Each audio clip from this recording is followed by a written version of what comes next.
When my dad first came to the United Kingdom, he was about 16 years old. He left school at that age. He worked in a factory up in Leeds, in Armley, in fact, which is not a particularly wealthy area of Leeds. His supervisor was a man called George. Now, George in his younger years had worked, when he was a teenager himself, had worked as a projectionist at a cinema in Morley, another part of Leeds, again, a very working class area. Anyway, many years later, after my dad had left working for George, and when I was about 20, 21 years old, my father took me to meet George, who still was living in Morley at that time.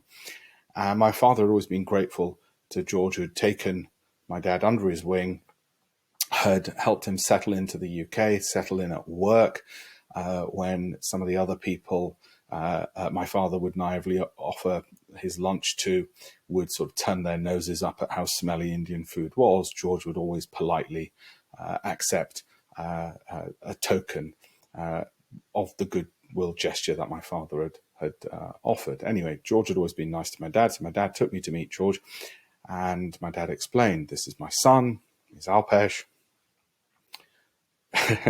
He's training to be a barrister. He's been at the University of Oxford."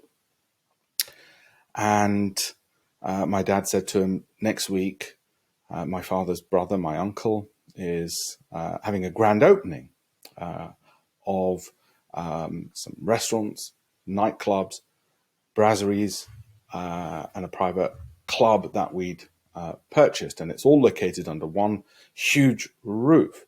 And we explained to George that huge building in which it was located was the same cinema now converted and purchased by my uncle, and where George had been a projectionist. And my father said we'd be honoured if George would be the guest of honour.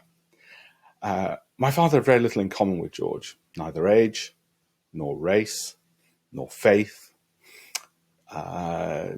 next to nothing. The one thing they had in common was the only thing that mattered: character and decency. And to his dying days, I'm sure George had my father in his mind, and vice versa. It's the only thing that mattered.